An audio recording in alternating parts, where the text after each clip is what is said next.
Hello मेरे प्यारे दोस्तों। तो एपिसोड की शुरुआत होती है क्लासरूम से और साल होता है 1995। तो जहाँ क्लासरूम में टीचर पढ़ा रहे होते हैं पर ईचान क्लासरूम में ध्यान नहीं दे रहा होता है। वह तो अपनी ही धुन में मस्त होता है। तो टीचर उसे डांटते हैं और क्लासरूम से बाहर भगा देते हैं। इसके बाद ईचान और माजो एक बुक स्टोर जाते हैं। फिर ईचान बुक स्टोर के अंदर जाके एक बुक निकाल रहा होता है। तभी वह देखता है कि एक लड़की के ऊपर बुक गिर रहा है। तो वह जल्दी से उससे बचा लेता है। फिर ईचान बैंड वाला टी शर्ट पहने सिंग्योन के स्कूल जाता है और उसे भी बैंड वाला टी शर्ट पहने देख पूछता है, क्या तुम्हें भी बैंड पसंद है? और आगे पूछता है कि 1 महीने बाद उसके स्कूल में फेस्टिवल है, तो क्या वह उसके साथ परफॉर्म करने आएगी? तो सिंग्योन हाँ कहती है, पर एक शर्त रखती है कि उसका खुद का बैंड होना चाहिए और उसे म्यूजिकल इंस्ट्रूमेंट बजाना आना चाहिए और वह खुद गाना चूज करेगी और वह उसी गाना को गाएगा। अगर वह इन शर्तों को पूरा नहीं कर पाया तो वह दोबारा उसके सामने नहीं आएगा। तो ईचान इन शर्तों को डायरी में नोट करता है और कहता है कि अगर वह इन शर्तों को पूरा कर दिया तो क्या वह उसकी गर्लफ्रेंड बनेगी? तो ईचान कहती है इसका तो 0% चांस है। तो ईचान कहता है कि दुनिया में कुछ भी हो सकता है और चूना भी उन दोनों को एक साथ बात करते देख लेती है। फिर वापस घर जाते वक्त सिंग्योन का ड्राइवर कहता है कि यदि वह लड़का अपना शर्त पूरा कर लिया तो सिंग्योन कहती है कि ऐसा नहीं हो सकता। तो ड्राइवर कहता है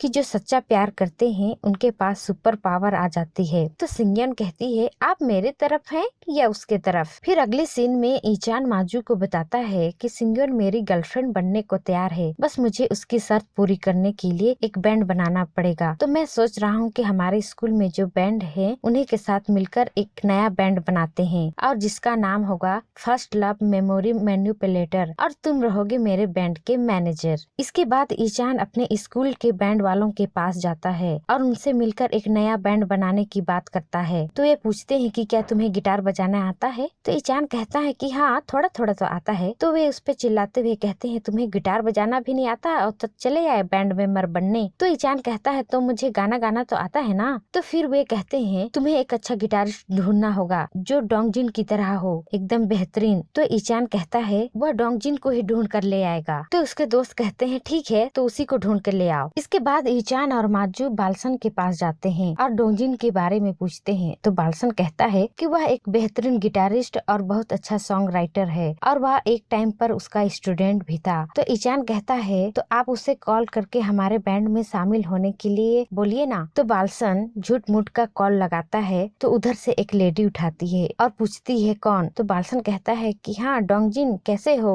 तो लेडी कहती है अरे भाई कौन कौन डोंगजिन, दिमाग खराब मत करो, चलो फोन रखो। तो बालसन ईचान को कहता है कि डोंगजिन ना कहीं शो करने के लिए गया है तो उससे बात नहीं हो पाएगी। इसके बाद ईचान और माजो एक ऑनलाइन फोरम जहां बहुत सारे टैलेंटेड म्यूजिशियन होते हैं वहां डोंगजिन के लिए एक पोस्ट लिखते हैं कि मैं ईचान और मेरा बैंड फर्स्ट लव मैन्युपुलेटर अगर आप ज्वाइन करेंगे तो मैं सियोल शहर में फ्री रूम और दोनों टाइम फ्री खाना दूंगा। तो डोंगजिन उनका पोस्ट पढ़ लेता है और उनके प्रपोजल को एक्सेप्ट कर लेता है। फिर डोंगजिन दूसरे दिन सुबह उनसे मिलने सियोल आता है और माजू और ईचान भी उससे मिलने जाते हैं। फिर डोंगजिन एक जगह खड़े होकर ईचान और माजू का इंतजार कर रहा होता है। तभी उसे जोरों की लगती है और वह टॉयलेट भागता है। तो भागते वक्त युंगुल से टकराता है और अपना न्यूज़पेपर वहीं गिराकर चला जाता है। तो युंगुल वह न्यूज़पेपर उठा लेता है और देखता है कि यह तो सन 1995 का न्यूज़पेपर है। तो उसे पता चलता है कि वह टाइम ट्रेवल कर पास्ट में आ गया है। तभी पीछे से ईचान आवाज देता है कि डोंगजिन। तो युंगुल पीछे मुड़ता है तो ईचान बताता है कि वह बैंड का फ्रंट मैन है और ईचान उसका नाम है। तो युंगुल यह नाम सुन के कहता है पापा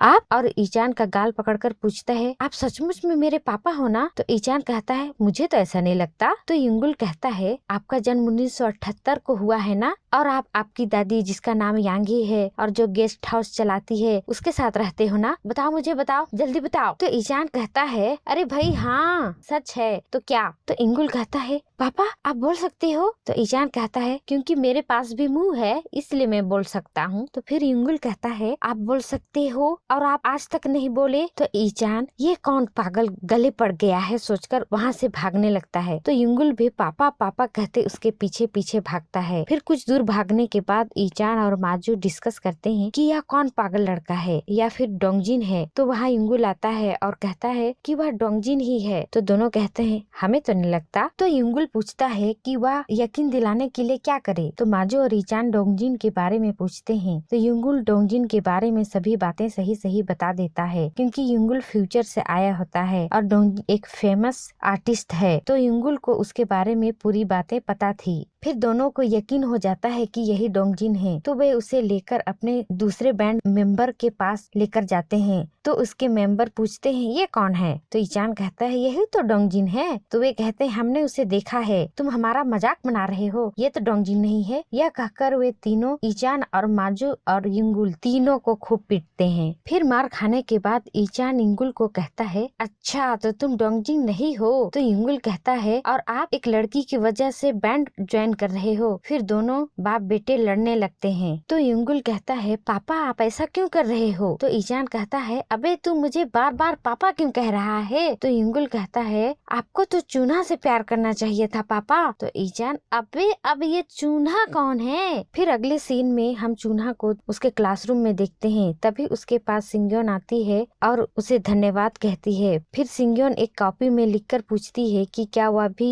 बैंड पसंद करती है। तो चून्हा हाँ इशारा करती है। फिर चून्हा ईचान का कार्टून बनाकर पूछती है कि क्या वह इस लड़के को पसंद करती है। तो सिंग्योन नहीं कहती है और कहती है कि पर वह इंटरेस्टिंग लगा। तभी चून्हा को ढूंढते एक लड़की आती है और लिखकर बताती है कि उसे उसके टीचर ऑफिस बुला रहे हैं। तो चून्हा ऑफिस जाती है तो वहाँ एक और लड़की होती है। तो मिन को उसके टीचर डांट रहे होते हैं कि उसने चून्हा के ओरिजिनल पेंटिंग की कॉपी की होती है। तो मिन को प्रतियोगिता से बाहर कर दिया जाता है। तो फिर मिन पेंटिंग रूम में आकर अपने सहेलियों को कहती है कि इसकी सौतेली माँ हमारे स्कूल की चेयर वुमन है, इसलिए इस डिसेबल लड़की की हमारे यहाँ एडमिशन हुआ है। फिर चून्हा अपनी तस्वीर को फाड़ती है। उसके बाद उस लड़की की भी तस्वीर को फाड़ देती है। इसके बाद दोनों लड़ने लगते हैं। इधर युंगुल सोच रहा होता है कि यह सब क्या हो रहा है, क्या यह सब सचमुच में हो रहा है, मैं क्या करूँ, मैं कैसे वापस जाऊँ। फिर वह उसी जगह जाता है तो वहाँ एक बुक स्टोर होता है। तो वहाँ वह पीवा ला वेदा नाम के दुकान के बारे में पूछता है। तो वहाँ पता चलता है कि इस नाम का पहले तो कोई दुकान नहीं था। फिर युंगुल सोचता है कि क्या करे। फिर उसे याद आता है कि लावेदा दुकान वाले ने एक रसीद दी थी। तो वह उसे निकाल कर देखता है तो उसमें फोन नंबर था। तो वह फोन बूथ में जाकर फोन करता है तो नंबर नॉट अवेलेबल बताता है। तो युंगुल और ज्यादा परेशान हो जाता है। और इधर ईचान घर पहुँचता है तो उसकी दादी पूछती है कि उसके साथ तो कोई गेस्ट आने वाला था ना, जो उसे गेस्ट हाउस में रहने के बदले फ्री में पढ़ाएगा। तो ईचान कहता है कि वह उसे नहीं लाया। तो उसकी दादी मारते हुए कहती है कि तुम्हें पढ़ाई ही नहीं करनी, इसलिए ऐसा बहाना बना रहे हो ना।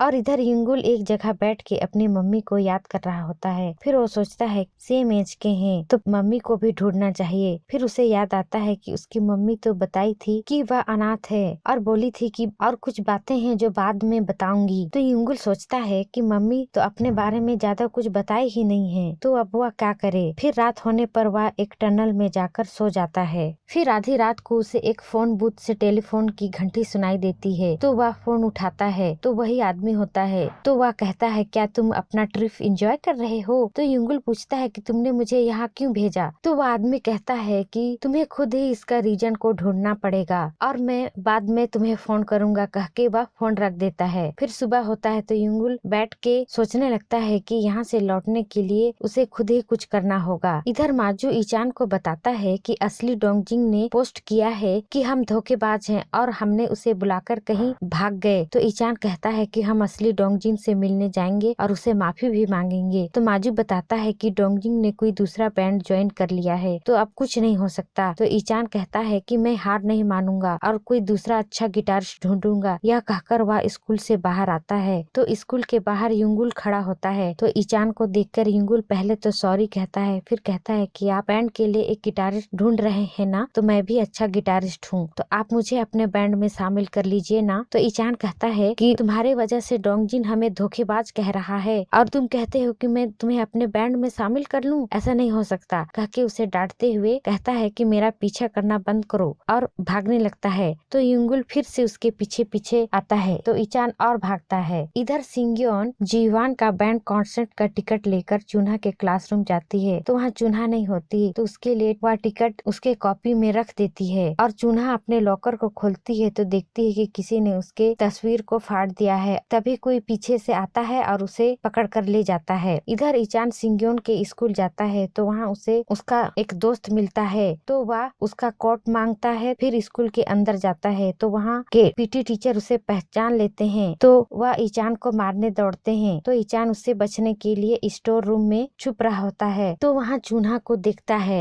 और इधर स्कूल से बाहर युंगुल ईचान का इंतजार कर रहा होता है। तभी सिंग्योन स्कूल से बाहर आती है, तो उसे आते देख युंगुल चौंक जाता है और कहता है, मैम आप? तो सिंग्योन कहती है, क्या तुमने मुझे मैम कहा? तो युंगुल खुश हो जाता है और यह एपिसोड यहीं एंड हो जाता है।